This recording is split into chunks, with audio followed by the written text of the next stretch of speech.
Hello guys, ngayon guys ay magluluto tayo ng pansit. Ayan guys, ito na ang ating kawali.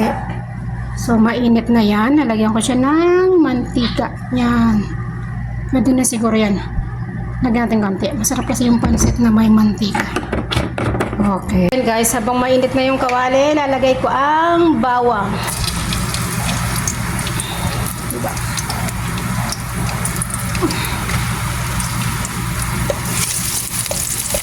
Yan, hindi ko na kailangan damihan pa yung bawang guys kasi ulam lang namin to guys eh. Hindi to ulam ng mga amo namin. Ulam namin to.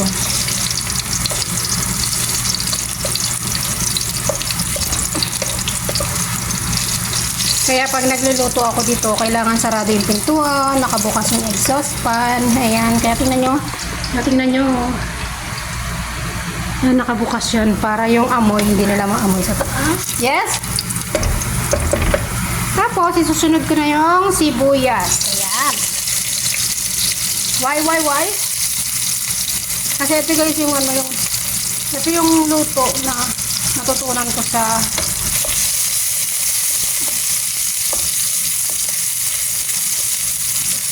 yan, halu-haluin guys. Haluin ng sibuyas hanggang sa lumabas na yung aroma niya. Ayan. Ayan guys. Tapos, isusunod ko na yung kamatis.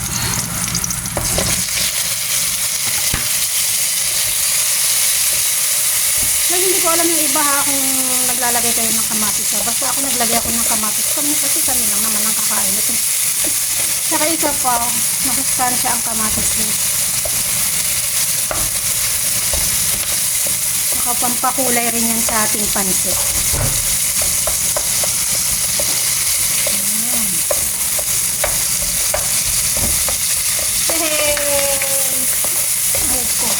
Ayan. Ayan. Tapos sa pag nagluluto ako, hindi mawawala ang konting asukal.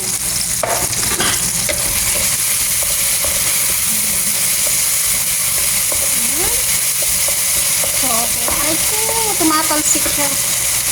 Yan. Tapos, isusunod ko na yung carrot. Nilagay ko na guys yung carrot. Tapos, halu-haluin. Igisa-gisa. Yan. Okay.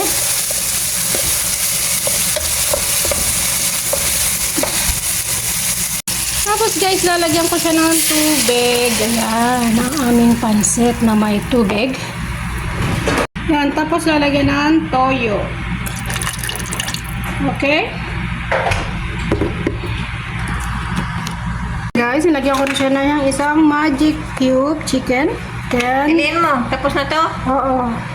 Yan. Tapos, hintayin na lang siyang kumulo. Okay? So guys, nilagay ko na yung noodles.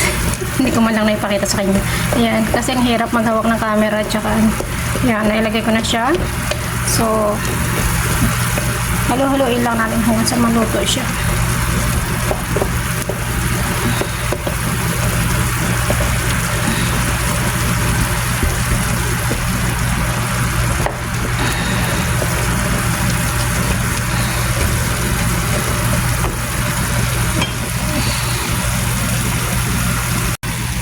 Tapos ilalagay ko na guys yung cabbage.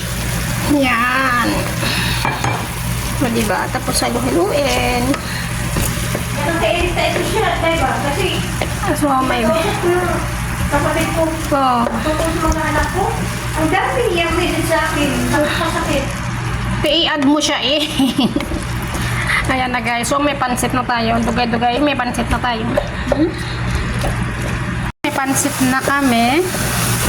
Pwede na mag-almusal. Try nyo rin guys. Para hindi naman laging Indomie. Almusal nyo. Okay? Thank you. Thanks for watching. Ayan. Ayan ang aming pansit. Pwede mo siyang kainin ng may rice, tsaka pwede mo siyang kainin ng plain. So guys, yung niluto ko ay almusal pa lang yan. So ngayon naman, dumating yung amo ko, may dalang biryani chicken. So hindi ko na kailangan magluto para sa aming pananghalian. At hanggang hapunan na rin kasi nga may pagkain na para rin sa Thanks for watching guys, and please don't forget to like and subscribe to my YouTube channel. Thank you.